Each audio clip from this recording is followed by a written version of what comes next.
My daughter lied to my face. Dad, Hawaii is canceled. Financial problems. I believed her, gave her my whole heart. But then I saw them on Facebook, on the beach with my in-laws, in a limited paradise. A month later, she begged me for $100,000. I handed her something else. Take this instead. She looked at it and fainted. Just listen to what I gave her. Before we continue, please subscribe to the channel and write in the comments what time it is where you are now. The phone rang twice before I realized my hands were shaking. Celeste's name glowed on the screen. Second call this week, which wasn't like her. I swiped to answer and heard it immediately in her voice. That careful tone she used when delivering bad news to clients at her marketing firm. Dad, we can't do Hawaii. I'm so sorry. The afternoon sun streaming through my living room window suddenly felt too bright. I looked at the shopping bags on my couch, the Hawaiian shirts still folded inside with their price tags attached. $180 I'd spent 3 days ago. What happened, honey? Stuart's company is downsizing. There's a chance he'll lose his position. We just can't afford any trips right now. I know you were looking forward to it. Her words came out smooth, rehearsed, almost, but I pushed that thought away. My daughter was in trouble. Honey, I understand. These things happen in business. The trip isn't important. What matters is that you and Stuart get through this. If you need anything at all, you know I'm here. Silence stretched between us. Then, no, Dad, we need to handle this ourselves. But thank you. That means a lot. I'll call you when things settle down, okay? We said goodbye. I set the phone on the coffee table and stared at those shopping bags. 1 week earlier, I'd been standing in this same spot when Celeste called with the invitation. Her voice had been bright, excited even. Dad, what if we did Hawaii together? End of March? Just you, me, and Stuart. Real family time. I'd felt something warm spread through my chest. Genuine happiness, the kind I hadn't experienced since retiring from real estate 2 years ago. I hadn't seen her since Thanksgiving. 4 months. That night, I'd stayed up past midnight, researching Maui restaurants, reading reviews of snorkeling tours, studying a guidebook I'd ordered from Amazon. I found a tour company that went to Molokini Crater. Spectacular reviews, reasonable price. I booked it immediately, entering my credit card information with steady hands, imagining Celeste's face when she saw the coral reefs. The next day, I drove to the barbershop for a trim. Got my hair shaped up nice. Then CVS for sunscreen. SPF 50, the good kind that doesn't leave white streaks. At the department store, I spent an hour in the men's section picking out those Hawaiian shirts. The saleswoman had smiled at me. Special occasion, she asked. Vacation with my daughter, I told her and meant it. Each evening that week, I'd flipped through the guidebook, marking pages with sticky notes. Sunrise at Haleakala, the road to Hana, a luau in Lahaina. Maybe she'd finally understand that family meant more than keeping up with the Morrisons, her in-laws who always seemed to need her attention more than I did. Now I picked up one of the shopping bags, pulled out a shirt covered in palm trees and surfboards. The fabric felt expensive between my fingers. I folded it carefully, placed it back inside. The next morning I returned everything. The department store customer service counter had a short line. The clerk scanned my receipt, asked if I wanted store credit. No. Refund, please. I won't be needing vacation clothes. She processed the return without questions. $180 back on my card. At home, I opened my laptop and navigated to the tour company's website. Found my reservation in the confirmation email, clicked through the cancellation process. 3 screens of "Are you sure?" prompts. Yes, I was sure. A refund would arrive in 7 to 10 business days. I tried calling Celeste that afternoon. It went to voicemail. Hi, sweetheart. Just checking in. Want to know how Stuart's doing? Call me when you can. She texted back an hour later. Busy dealing with everything? We'll call soon? 2 days passed. I called again. Voicemail again. Another text. Still figuring things out. Talk later. By the end of the week, I'd stopped calling. The texts were enough to tell me she needed space. I understood that. When you're dealing with a crisis, sometimes you can't handle other people's concern, even your father's. But sitting alone at my kitchen table that evening, phone face up beside my coffee mug, I couldn't shake a strange feeling. I scrolled through her messages, all brief, all vague. Never a callback, just these quick dismissals. 4 months since I'd seen her. 4 months, and now this. I set down my coffee. The house was too quiet. Through the window, the Scottsdale evening stretched out in shades of orange and purple. My neighbors were coming home from work, garage doors opening and closing in sequence down the street. Maybe she'd posted something on Facebook. I rarely checked it. Couldn't remember the last time I'd actually logged in. But people posted updates about their lives there, didn't they? Maybe there was something about Stuart's situation, something that would help me understand. I reached across the table for my laptop. The laptop screen glowed blue in my darkening kitchen. Facebook loaded slowly.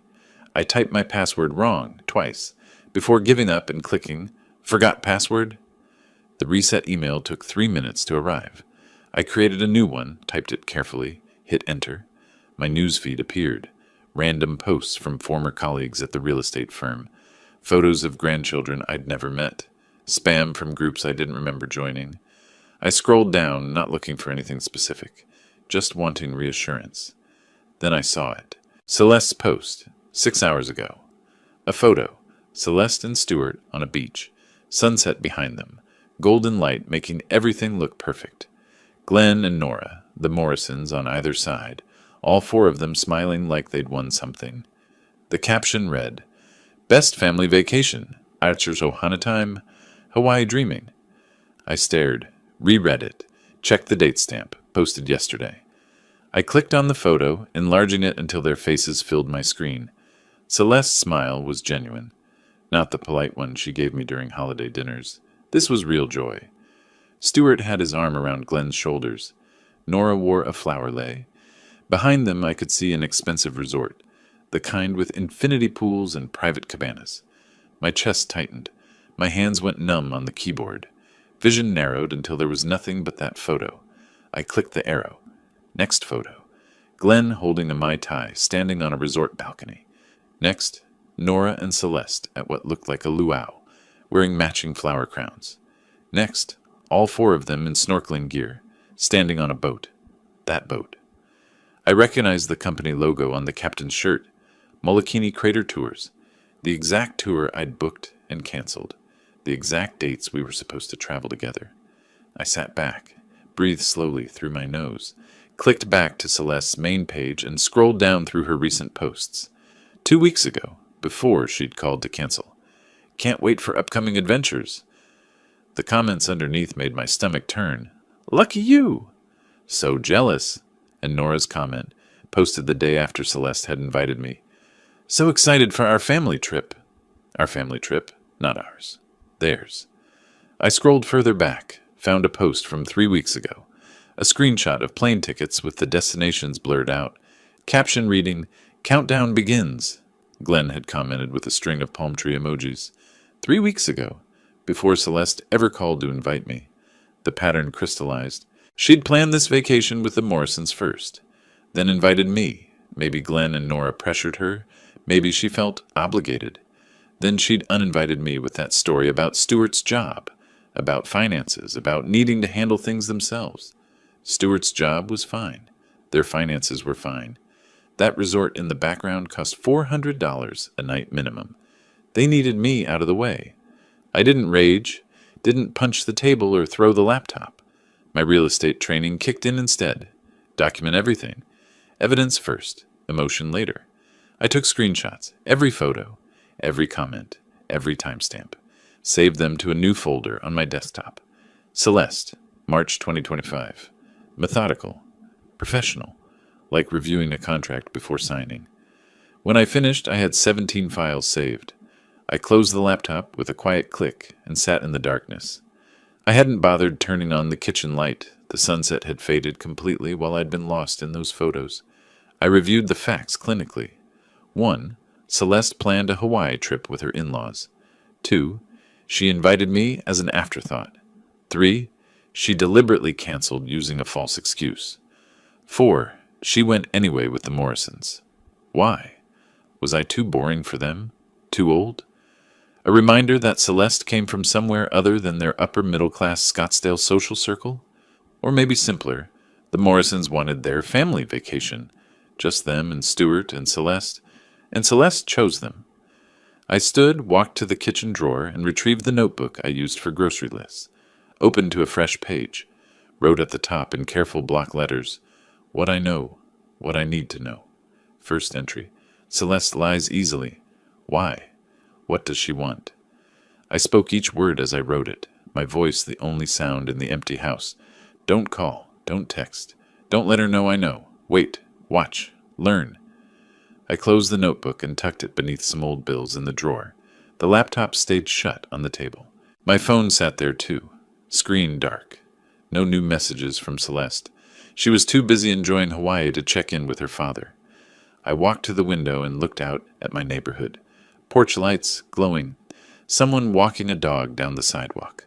Celeste would return from Hawaii in a few days. She'd probably call, expecting me to know nothing, expecting me to be the same supportive dad I'd always been. And I would be. I'd answer the phone. I'd ask how Stuart was doing. I'd tell her I understood. That family comes first. That we'd do Hawaii another time. I'd play the part perfectly. Because now I needed to know exactly who my daughter had become. My phone buzzed for the third time that morning. I didn't turn it over. The spreadsheet on my computer screen was titled Assets, April 2025. I'd been working on this for 2 days, ever since I'd discovered the Hawaii photos. The notebook from my kitchen drawer sat open beside my keyboard, now filled with several pages of notes in my careful handwriting. Celeste had been back from Hawaii for 3 days. She'd called 4 times. I'd answered none of them. My phone buzzed again. I glanced at it, still face down on my home office desk. Let it ring. Let her wonder.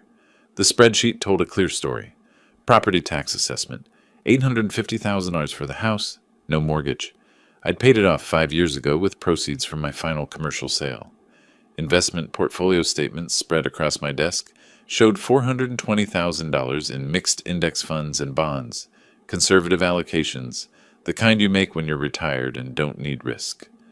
My 401k rollover sat at $380,000. Bank statements showed $95,000 across 2 savings accounts. Total, approximately $1,745 million.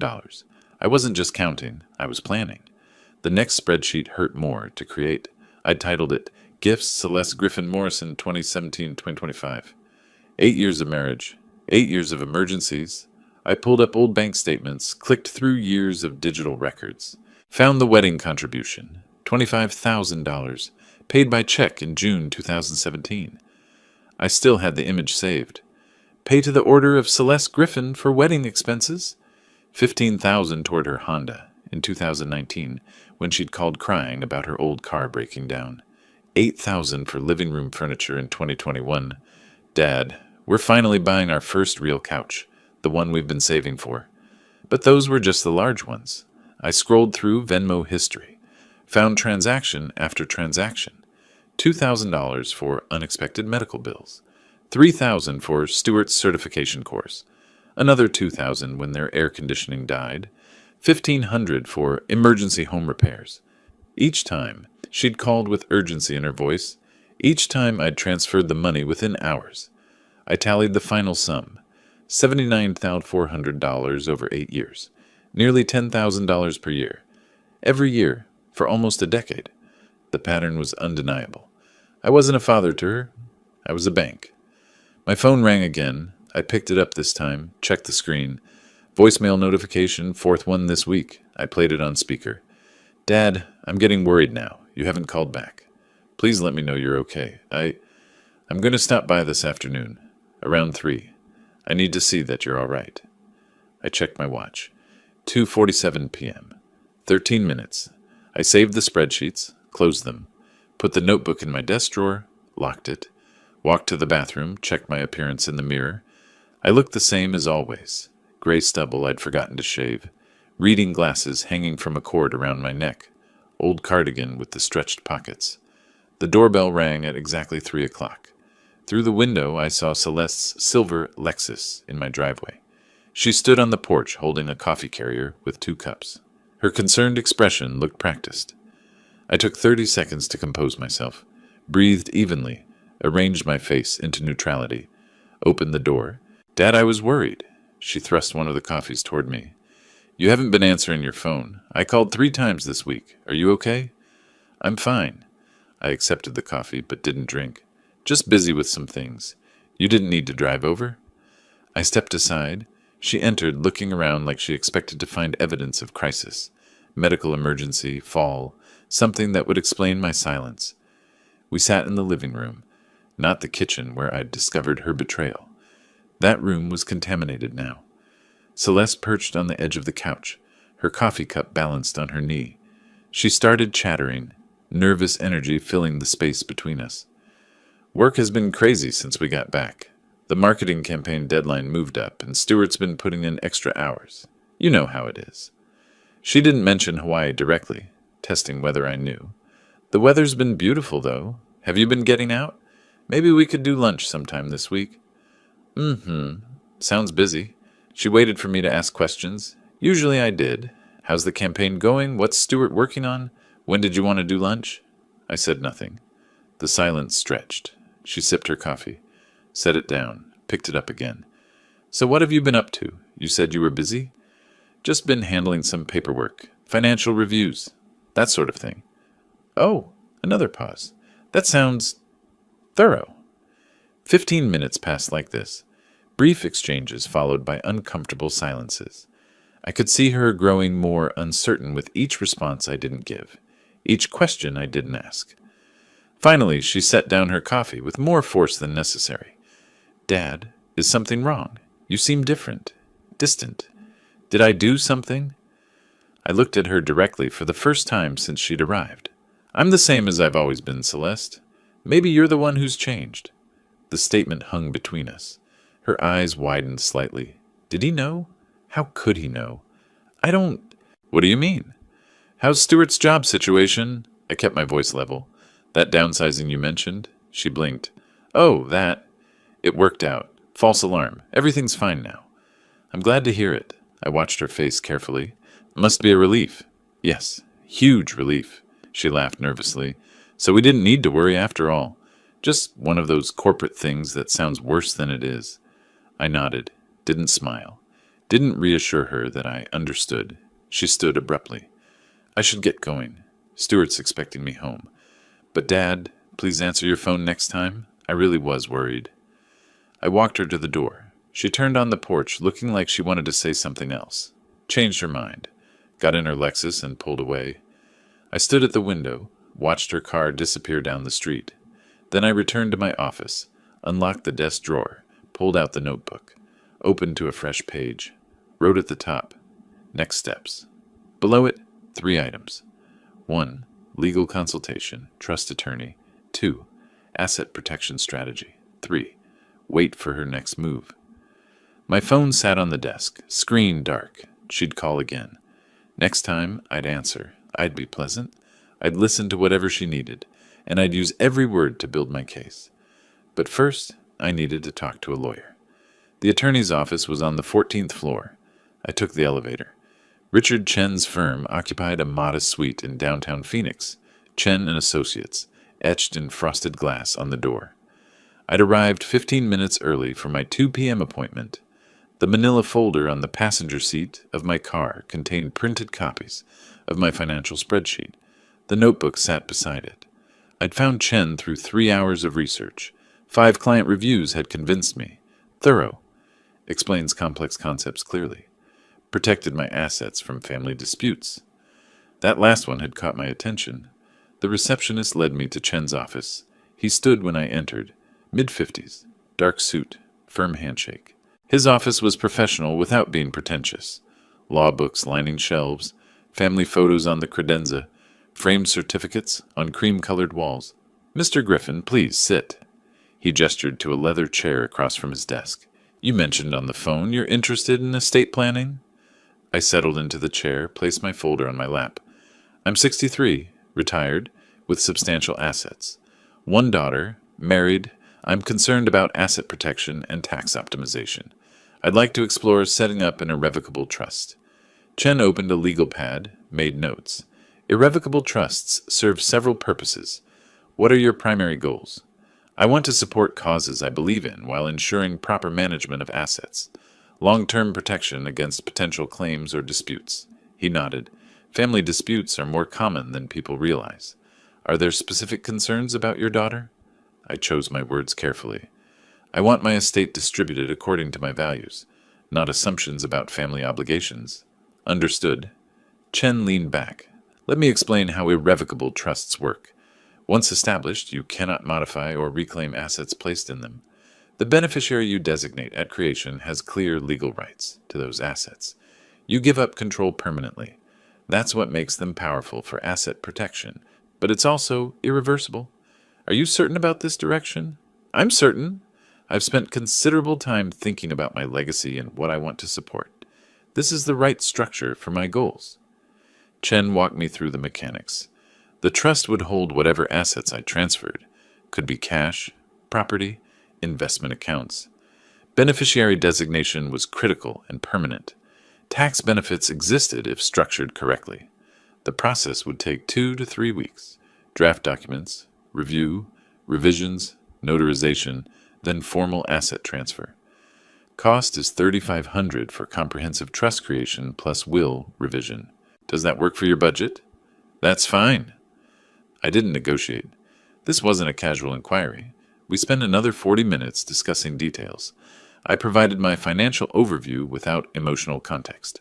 Chen asked technical questions about tax basis, estate valuation, potential challenges. Professional throughout, he never pressed for personal motivations. At 3:30 we shook hands. I'll have draft documents within 3 days. We'll schedule a review meeting once you've had time to examine them. I drove back to Scottsdale as the afternoon traffic built on the I-10. By the time I reached home, my phone showed 2 missed calls from Celeste. She'd been calling more frequently since our tense visit 10 days ago. Rebuilding rapport, warming the waters she'd felt ice over. I called her back. Dad, I was hoping to catch you. How was your day? Fine. Had some appointments. What's going on with you? Oh, the usual chaos at work. But I wanted to tell you something interesting. Her tone shifted. Careful enthusiasm. Stuart and I met with some friends last week. They're opening a coffee franchise. Apparently there's good money in specialty coffee these days. They were talking about the business model, and I thought of you. You always understood commercial properties and business investments. Coffee franchises can be profitable in the right location. What's their concept? Who's managing it? I don't have all the details yet, but it sounds solid. Local roasting, community focus, that kind of thing. I'll find out more. We talked for another 10 minutes. She asked about my week, told stories about her coworkers, mentioned Stuart casually. The call felt almost normal. Almost. 3 days later, Chen emailed the draft trust documents. I printed them, reviewed every page at my kitchen table. The irrevocable nature was spelled out in precise legal language. The grantor hereby permanently and irrevocably transfers. Beneficiary line was blank, waiting for my decision. I spent that evening researching Arizona veterans' charities. Found one with transparent finances and strong ratings. Arizona Veterans Alliance. 87% of funds went directly to programs helping homeless veterans. Annual reports were public. Board members listed with credentials. I emailed Chen. Beneficiaries should be Arizona Veterans Alliance, Phoenix chapter. Also request addition to will. Explicit statement that daughter receives nothing, unless she accepts trust terms without challenge within 30 days. His response came within an hour. Understood. Will revise accordingly. This is enforceable under Arizona law. Celeste called again 2 days later. Dad, remember that franchise I mentioned? They're looking for investors now. It's a limited opportunity. They only want a few partners who understand business. Would you be willing to look at their business plan? Just for your opinion. You have such good instincts about these things. Send me what they have. I'll take a look. Can't promise anything, but I'm happy to give you my assessment. Thank you. I really value your input. I'll email it today. The email arrived at 4:47 p.m. Subject line, Coffee Shop Investment Opportunity. The attached business plan was 23 pages of poorly formatted text and unrealistic projections. Market research consisted of generic statistics about coffee consumption. Management team had no restaurant experience, just enthusiasm and ambition. Financial projections showed 25% annual returns. 25%. in a coffee shop. The ask was buried on page 19. $100,000 for a 15% equity stake. I read every page twice, made notes in the margins of my printed copy, checked their numbers against industry standards I remembered from commercial real estate. None of it made sense. I emailed back, "Interesting. Let me think about this for a week." Her response came within 2 minutes. "Of course, Dad. Take all the time you need." Though they did mention they need to know by end of the month. Other investors are interested too. But no pressure. Just wanted you to have first chance since family comes first. Family comes first. I closed my laptop. The trust documents sat in a folder on my desk. Chen would have final versions ready in 10 days. April 25th. The business plan printout lay nearby, its absurd projections practically glowing with red flags. My phone buzzed. Text from Celeste. "Thanks, Dad. Love you." I didn't respond immediately. Let her wait. Let her wonder. The deadline she'd mentioned was 3 weeks away. April 30th. My trust documents would be finalized on April 25th. 5 days of buffer. Perfect timing. If Celeste asked for the money before the trust was complete, I'd have to stall. If she waited too long, she might sense something was wrong. But if everything aligned, her ask coming just after my assets were locked away, it would be perfect. I opened my calendar, counted the days. End of month, April 30th. Trust finalization, April 25th. 5 days to let her make her move. 5 days to spring the trap. 2 car doors slammed in unison. She'd brought reinforcements. I stood at my living room window, watching them walk up the driveway together.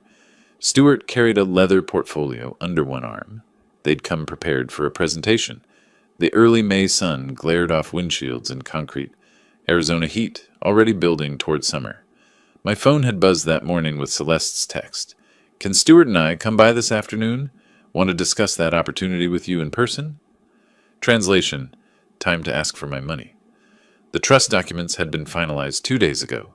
April 25th, exactly as I'd calculated. Notarized, assets transferred, everything locked away in legal permanence.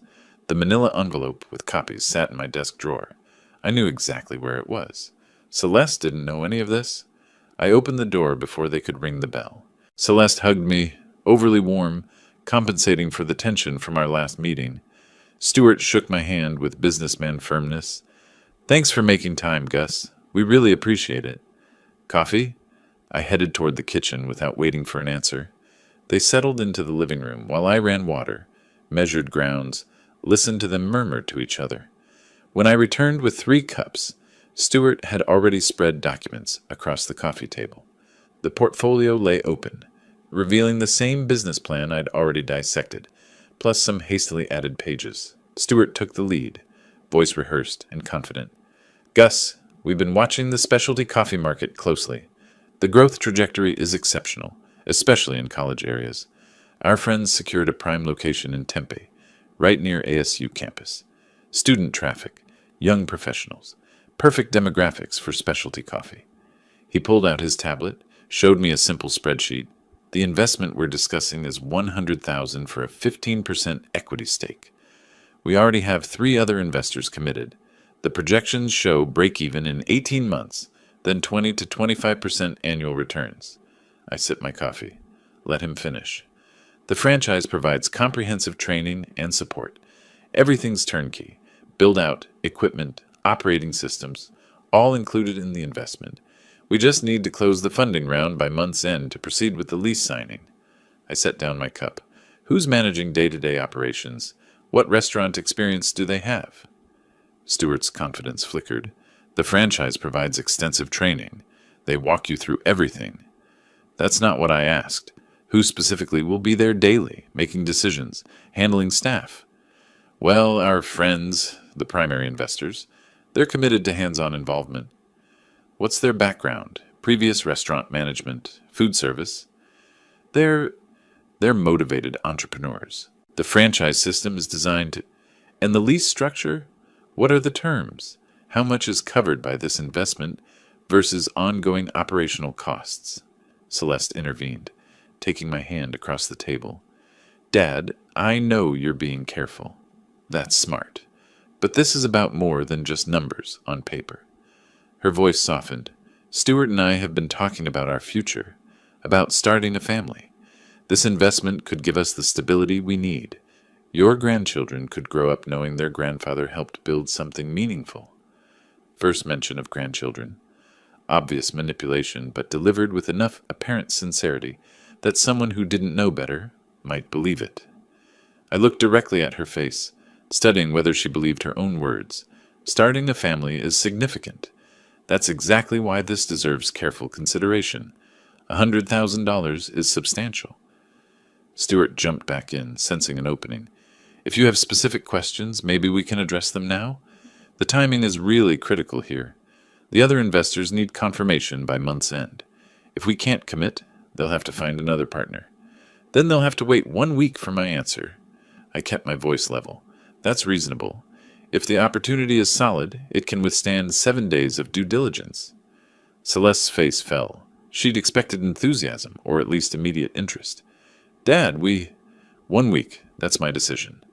Stuart closed his portfolio with slightly too much force. Celeste gathered her tablet, her movements stiff. At the door, she hugged me again. This time I barely returned it. Please really think about this, she said. It's not just about the business. It's about believing in us, in our future. I'll give it the consideration it deserves. I'll call you in 1 week. I watched from the window as they sat in the car, not driving away immediately. Celeste gestured animatedly. Stuart's jaw was tight, hands gripping the steering wheel.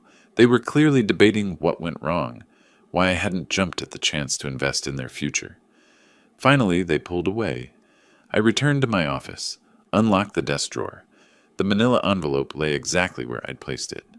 Inside, trust documents showing the house title transferred to Arizona Veterans Alliance.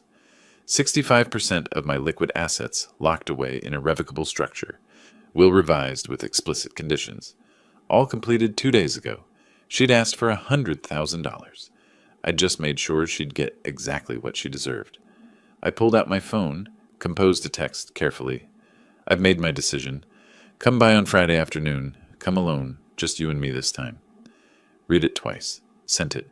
Her response arrived within 60 seconds. Okay, Dad, just us. Thank you for considering this. See you Friday? She thought I was saying yes. She thought just us meant an intimate moment where father helps daughter build her dreams. She had no idea what was actually in that envelope. Friday was 3 days away. 3 days for her to feel confident, to imagine that money in her hands, to believe her manipulation had worked. And then I'd hand her those documents. The envelope sat between us like evidence in a trial. I'd spent the morning arranging furniture, 2 chairs facing each other across the coffee table, not the casual couch setup from before. This needed to be formal. The manila envelope rested precisely in the center, impossible to ignore. Friday afternoon sun cut sharp angles through the windows. Her car pulled into the driveway exactly on time. Eager, I took a breath, not from anxiety, from preparation. Celeste walked in smiling, hugged me with what seemed like genuine warmth. It's been a nice week, Dad. The weather's finally perfect. She sat down, noticed the envelope immediately, but didn't ask. Started her approach. I've been thinking about what you said, about careful consideration. Stuart and I really appreciate you taking this seriously. It shows you respect our judgment. I raised my hand gently, stopped her mid-sentence. Before we talk about investments, I need to discuss something else. I've been thinking this week about family, about values, about what really matters when trust is broken. Her expression shifted. This wasn't the script she'd prepared for. Sure, Dad. What's on your mind? When you canceled our Hawaii trip, you said Stuart's job was in jeopardy. Financial troubles. I believed you. I kept my voice measured. Then I saw your Facebook posts. You were in Maui those exact dates. With Stuart. With Glenn and Nora. You weren't in financial trouble. You just didn't want me there. The color drained from her face like water from a sink. Dad, I can explain. It wasn't like that at all. Glenn and Nora surprised us with tickets. It was last minute. I didn't want to hurt your feelings by saying we chose their invitation instead. Stop. I didn't raise my voice. Stuart's work was fine. The photos showed expensive resort, snorkeling excursions, luau's. No financial stress. You lied to exclude me because the Morrisons wanted their family vacation without me. You chose them. She switched tactics, leaning forward. Okay, I made a mistake. I'm sorry. But that was months ago, Dad. Can't we move past it? This investment is about our future, about you believing in us. You want $100,000 for an investment Stewart couldn't explain when I asked basic questions. Unrealistic returns, no experienced management, artificial deadline pressure. I picked up the envelope. You expected me to write a check like I always have. I slid it across the table. I'm not giving you $100,000, but I am giving you something. Take this instead. She opened it, confused, pulled out the notarized documents, started reading. Her lips moved silently over words: irrevocable trust, Arizona Veterans Alliance, transfer of property and assets. Confusion became comprehension. Comprehension became shock. This says you transferred the house. Her voice climbed. $650,000 to a charity? When is this dated? April 25th, 5 days before you and Stewart came to ask for money. She flipped pages frantically, found the will copy. Everything goes to this veterans organization. She looked up. I get nothing? Read it again. There's a conditional provision. But she wasn't reading anymore. She stood abruptly, papers falling from her hands. Her legs looked suddenly unsteady. Dad, what did you do? Why would you? This is insane. You can't just... She reached for the chair back, missed, stumbled sideways and collapsed onto the couch, not unconscious but overwhelmed. Sat there with her head in her hands, while legal documents scattered across my floor like broken promises. I remained standing, looking down at her. You chose the Morrisons' approval over your father. I chose to support something that actually deserves it. Veterans who served their country, not a daughter who lies to my face. She looked up, and there was no manipulation left in her expression, just raw comprehension of loss. Can this be changed? Can you undo it? No. That's what irrevocable means. It's done. Silence filled the space between us. Outside, a neighbor's sprinkler system clicked on, life continuing normally while her world collapsed. Finally, her voice came out small and hollow. Stewart and his parents, they're going to... when they find out. That's your problem, not mine. She stood shakily, left the papers scattered on the floor, walked toward the door without taking the envelope. Celeste, she stopped, didn't turn around. The documents mention a conditional provision, $50,000 after my death, if you accept the trust without legal challenge. Read the last page. She didn't respond. Opened the door, left. I watched through the window as she sat in her car. 5 full minutes passed before she started the engine. She was calling someone.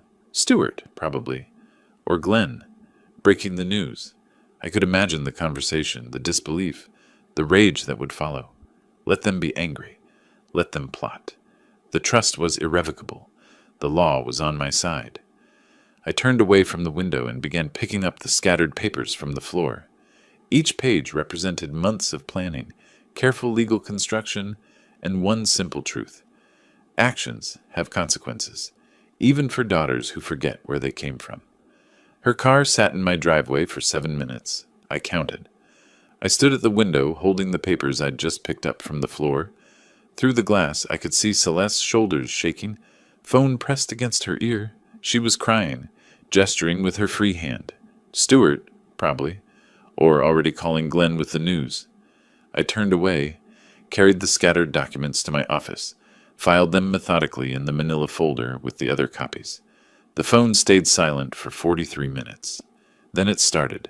Celeste's name lit up the screen. I let it ring through to voicemail. 2 minutes later, Stewart's number. Ignored.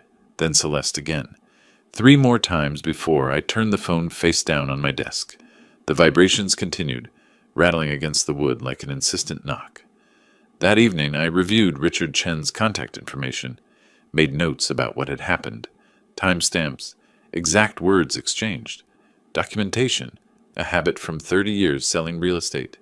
Everything written down, dated, filed. By Saturday morning, my voicemail box was full. I played them back one at a time, pen in hand. Celeste's first message, voice breaking. Dad, how could you do this? Just, how could you? Sobbing made the rest incoherent. Second message, anger replacing tears. Someone's manipulating you. This isn't who you are. You need to think clearly about what you've done. Stewart's messages were more controlled. Gus, we need to discuss this rationally. There are options here. Call me back so we can talk this through. Then a new voice, deep, authoritative. Gus, this is Glenn Morrison. We need to discuss your recent decisions. Celeste is devastated, understandably. There are serious legal implications you may not understand. Call me immediately so we can resolve this sensibly. I wrote down the key phrase, legal implications. Sunday brought a different tone. I've consulted with our attorney regarding this trust situation. Glenn's voice had gone cold. The arrangement appears highly irregular, particularly given your age and isolation. We have genuine concerns about your competency when these documents were executed. For your own protection, we're exploring legal remedies. This is your final opportunity to address this privately. The word competency landed like a punch. They were going to claim I was mentally unfit. I sat back in my chair, stared at my notes. This angle I hadn't fully anticipated. Challenge the trust by challenging my mind. Tuesday morning, a FedEx truck pulled into my driveway. The envelope was thick, formal. Law firm letterhead, Morrison and Associates. RE Irrevocable Trust, created. April 25th, 2025. Demand for rescission. I read it twice. Legal language about concerns regarding mental capacity and undue influence at time of execution. Formal requests for medical records. Demands to dissolve the trust and restore assets to my personal control. Deadline, 10 days to respond. Threat of litigation if demands not met. I called Chen immediately. I can be there in 2 hours, he said. His office felt smaller than I remembered. Chen read the letter carefully, nodding occasionally, making notes in the margins with a red pen. Standard intimidation tactics, he finally said. They're claiming diminished capacity and possible undue influence, meaning someone manipulated you into creating this trust. They have no evidence because it didn't happen, but they're betting you'll panic and settle to avoid litigation. Can they actually challenge my competency? Force this into court? They can file suit. Even baseless claims require defense. Depositions, medical records, public testimony about your mental state.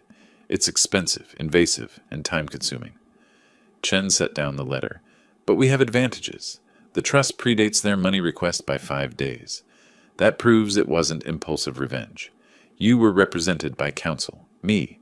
Your intent was clear, documented, and rational. So what do we do? Get ahead of it. Comprehensive medical evaluation, physical and psychological, dated now while their challenge is pending. Shows you're confident in your mental state. Also, I'll respond formally. He pulled out his laptop. We'll note that the trust was properly executed. You're fully competent. Any litigation will be vigorously defended. And if we prevail, we'll seek recovery of attorney's fees under Arizona law for frivolous claims. I nodded. Set it up. Whatever evaluations you need. Driving home, the sun was setting over the Superstition Mountains. The sky burned orange and purple. Beautiful, indifferent. My phone rang. Celeste's name. I almost ignored it. Then answered. Dad, Glenn says we have grounds to fight this. Her voice was hard, nothing like the crying from Friday. He says you weren't thinking clearly. We're going to prove that you weren't in your right mind when you signed those papers. You're going to claim I'm incompetent? Your own father? You gave away my inheritance to complete strangers. You cut me out over one mistake. What else are we supposed to think? That you're being rational? The words were so cold, so calculated. This wasn't grief speaking. This was strategy. I've never been more rational in my life, I said quietly. And you'll learn that in court if you proceed. I hung up, sat in my darkening living room, phone finally silent in my hand. For the first time, I felt the full weight of what I'd set in motion. Not regret, I'd do it again, but recognition that this battle was real. The Morrisons had resources, legal knowledge, and motivation. They'd make this ugly. I pulled out my notebook, opened to a fresh page. Defense strategy June, I wrote at the top. Below it, 1. Medical evaluations. 2. Psychological assessment. 3. Document timeline. 4. Chen's response letter. 5. Find out what they really wanted the money for. That last item was curiosity more than necessity. The coffee franchise story had been weak from the start. What were they really planning with that $100,000? What was Glenn's actual goal? The third doctor in 10 days asked if I'd been feeling confused lately. No, I said. Check the box on the form. No confusion. Early June. Medical office waiting room, completing my third evaluation. The clipboard held questions about depression, anxiety, memory problems. I worked down the page, checking no in every column. First appointment had been my primary physician. Full physical, blood work, cognitive screening.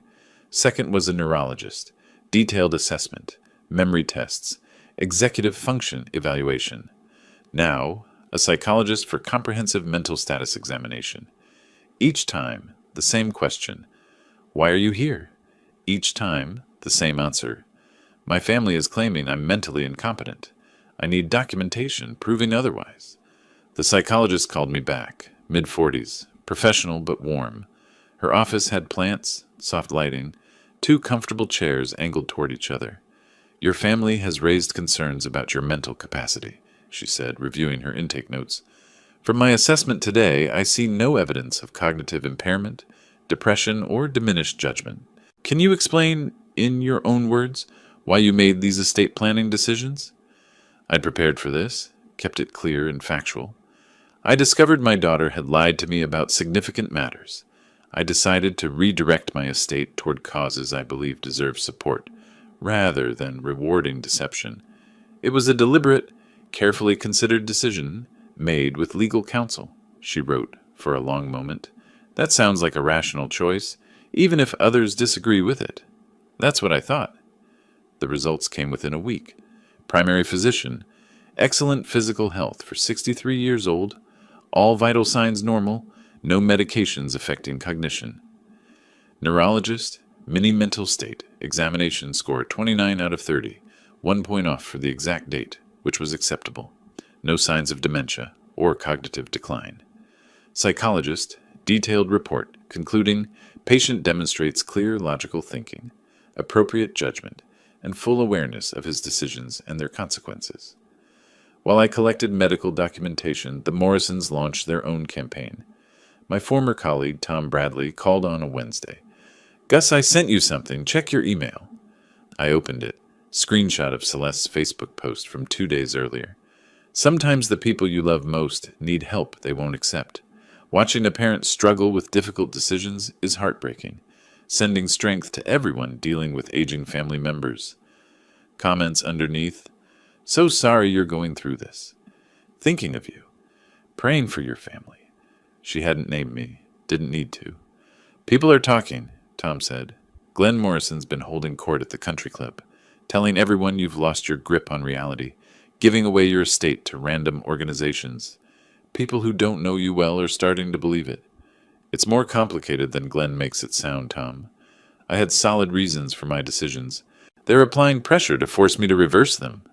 I figured, just thought you should know what's being said. The following Saturday, I went to my golf club. Hadn't been in weeks, but I refused to hide. Tom found me at the 9th hole. He was playing through, waved when he saw me. Mind if I walk with you? We headed toward the green, clubs over our shoulders. The morning was already warm, sky impossibly blue. That coffee franchise deal your daughter mentioned, Tom said casually.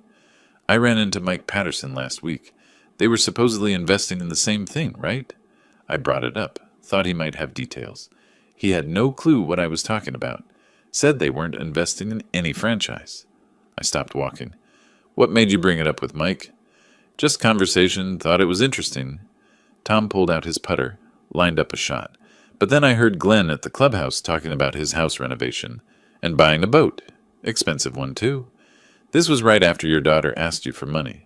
Seemed like quite a coincidence. The pieces clicked into place with perfect clarity. There was no franchise, I said. No real investment opportunity. Tom nodded slowly. That's how it looks to me. I'm sorry, Gus. I know she's your daughter. But if she's helping them lie about you being incompetent while they're the ones being dishonest, that's not right. Would you be willing to put what you just told me in writing? Dated. Signed. I need documentation if this goes to court. He hesitated, Getting involved in family drama wasn't something anyone wanted. But after a moment, if they're lying about your mental state, I'll tell the truth about their fake investment scheme. That's only fair. I'll email you something tomorrow. 2 days later, Tom's statement arrived. Typed, dated, signed. Detailed account of his conversation with Mike Patterson. Description of overhearing Glenn discuss renovation and boat purchase. Contact information for verification.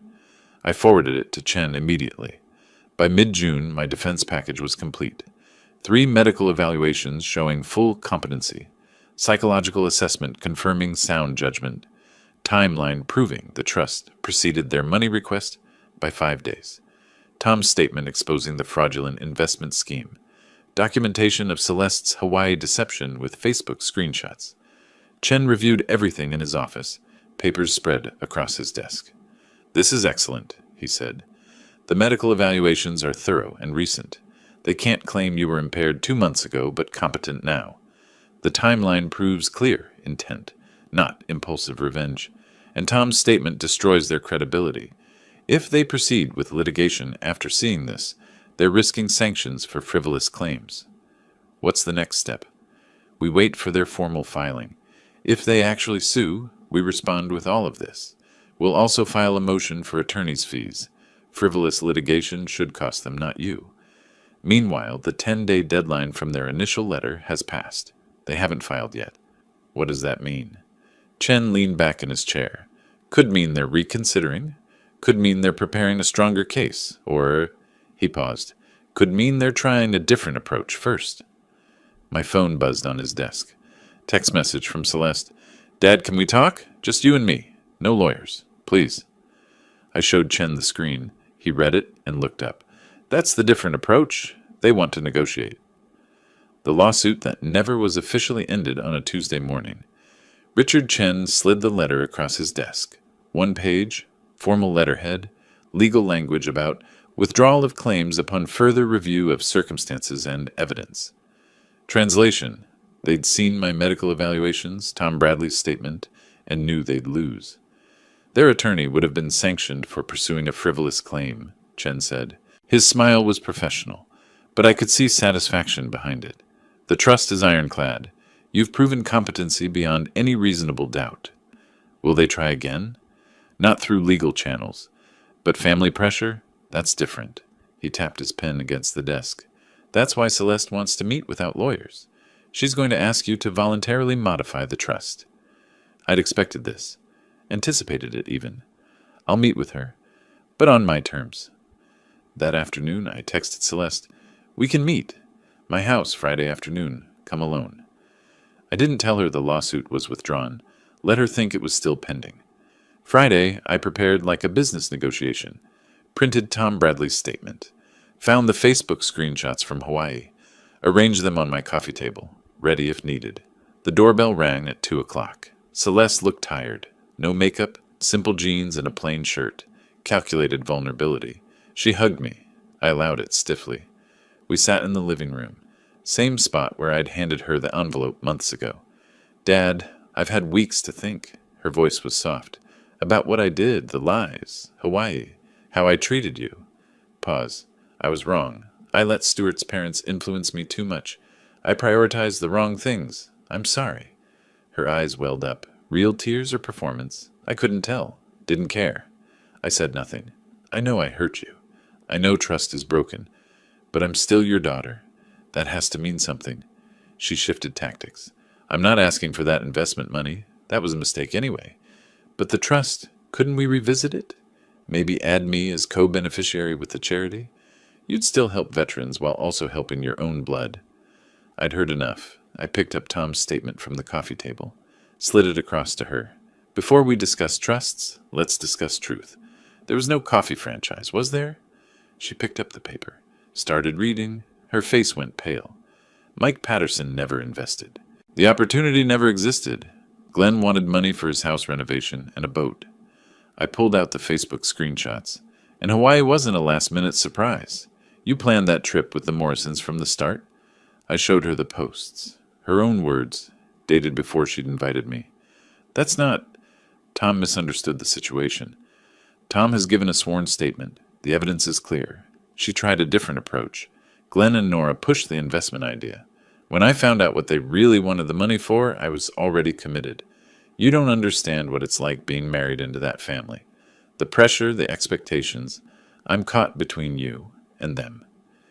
You had choices at every step, I said quietly. You chose to lie about Hawaii. You chose to present a fake business plan. You chose them over me. Own your choices, Celeste. Her eyes filled again. Then give me one more chance. I'll fix things with Stuart's parents. I'll be better. Just don't cut me out completely. There's a conditional provision in the trust. $50,000 for you after my death, if you accept without challenge. I watched her face calculate. But there's one requirement to claim it. What requirement? You'll come here with Stuart, Glenn, and Nora present. You'll confess out loud that Hawaii was planned without me and the investment was fake. You'll admit the truth in front of everyone. With my attorney as witness. She recoiled like I'd slapped her. That's humiliation. You want me to destroy my marriage? Glenn and Nora will never forgive me. Stuart will hear the truth about who he married and what his parents did. Whether that destroys anything depends on what your relationships are actually built on. She stood, shaking. The submissive mask was gone completely. You're punishing me. This isn't about justice or lessons. You're just bitter and vindictive. I'm giving you a choice, I said, still seated. Truth and 50,000, or lies and nothing. Choose. 50,000 for destroying my relationship with my in-laws? That's not a choice, that's extortion. Then don't choose it. Walk away. But the trust doesn't change either way. She stormed to the door, turned back. You're not the father I knew. You've become cold. And you're not the daughter I raised, I said quietly. But here we are. She left. The door slammed.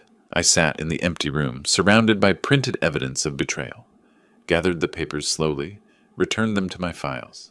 I'd given her a choice, a hard choice, but fair. Truth for $50,000. She'd called it extortion. Maybe it was. Or maybe it was the price of honesty in a family built on lies. My phone stayed silent. No angry texts, no voicemails. She needed time to process. Maybe she'd choose truth. Probably she wouldn't. Either way, the trust remained. The Veterans Charity had received their first quarterly distribution last week, $8,000 helping homeless veterans find housing. Chen had forwarded their thank you letter. I'd read it 3 times. That money was doing actual good, helping people who'd served something larger than themselves. I walked to my office, opened the desk drawer, pulled out a folder labeled Future Plans. Inside, information about Maui resorts, activities, restaurants, the birthday trip I'd never taken. I opened my laptop, found the resort website I'd bookmarked months ago. Maybe it was time. The text arrived after I'd given up expecting it. 4 weeks of silence. Then Sunday night at 11. I'm ready to accept your conditions. I'll do it. Just tell me when. I read it 3 times. Hadn't believed she'd actually agree. Had written off the 50,000, assumed pride would win. I forwarded it to Richard Chen. She agreed. Need you present as witness. His response came within the hour. I'll prepare documents. When? This Saturday. My house. 2 p.m. I texted Celeste. Saturday afternoon. Stuart, Glenn, and Nora must be present. My attorney will witness and prepare documents. Her reply. They don't know yet. How do I get them there? Tell them I'm reconsidering the trust, that we're discussing modifications. Get them there however you need to. Saturday arrived hot and bright. I'd spent the week preparing. Cleaned the house, organized documents, briefed Chen on what to expect. He arrived first, professional in his dark suit, leather portfolio under one arm. Then Celeste and Stuart. She looked pale, hands trembling slightly. Stuart seemed confused about the meeting's purpose. Finally, Glenn and Nora. Glenn walked in confident, already talking. Gus, I'm glad you've reconsidered this charity business. We can work out something fair for everyone. 7 people in my living room. Too many for the space. The air felt thick. We're not here to discuss the trust, I said. It's not changing. We're here because Celeste has something to say to all of you. Confusion rippled through the room. Stuart looked at his wife. What's going on? I nodded to Celeste. Whenever you're ready. She was shaking. Took a deep breath. Nora's voice cut sharp. Celeste, what is this about? There are things I need to admit. Celeste's voice trembled. Things I lied about. She looked at me, then continued. Last March, I invited Dad to Hawaii for his birthday. Then I canceled, claiming we had financial problems. That was a lie. We went to Hawaii those same dates, with Glenn and Nora. It was planned that way from the start. Dad was never supposed to be included. Silence. Then Glenn. That's not. Let her finish, I said. Celeste continued. And the coffee franchise investment wasn't real. There was no franchise, no other investors. Glenn, you wanted money for your house renovation and a boat. You asked us to get it from Dad. We lied about it being a business opportunity. Glenn shot to his feet. This is ridiculous. That investment was completely legitimate. I pulled Tom Bradley's statement from the side table, placed it where everyone could see. I have a signed witness statement. Your supposed co-investors knew nothing about any franchise. The same witness heard you discussing house renovation and boat purchases, right after my daughter asked me for money. Chaos erupted. Nora turned on Celeste. After everything we've done for you, we treated you like our own daughter, and you repay us with lies and betrayal? Stuart, quiet and hurt. Why didn't you tell me the truth? I thought your dad was just being difficult. Celeste, defensive. I was trying to keep everyone happy. Your parents wanted the money. Dad had it. I thought I could make it work. You orchestrated this humiliation, Glenn said to me, turned our daughter-in-law against us. I gave Celeste a choice, I said. Tell the truth or walk away. She chose truth. What that reveals about your family is your problem, not mine. Richard Chen watched, taking notes, saying nothing. After several minutes of accusations flying back and forth, I stood. This meeting is over. The confession has been witnessed and recorded. I nodded to Chen. The documents? Chen produced papers from his portfolio. This establishes a $50,000 trust fund in your name, Ms. Griffin, accessible only after your father's death. Conditions are no financial requests to your father during his lifetime, no challenges to the primary trust, and acceptance of the confession made here today. Do you understand? Celeste's voice came out hollow. I understand. She signed. Chen notarized. The Morrisons left first. Glenn furious, Nora in tears of rage. Neither spoke to Celeste or Stuart. Stuart lingered. I didn't know about Hawaii. She told me you couldn't make it. Then to Celeste. We need to talk. They left together. Stuart's body language was distant, careful. Chen packed his papers.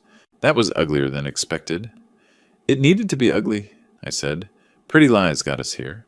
Ugly truth gets us out.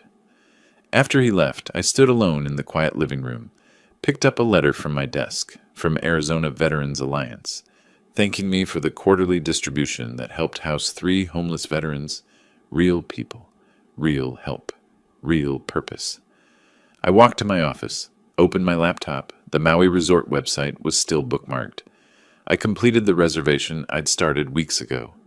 One person, Ocean View Room, mid-September, added the snorkeling tour at Malakini Crater, dinner reservation at the restaurant with sunset views, everything I'd planned for my birthday trip, now rescheduled for myself. Alone.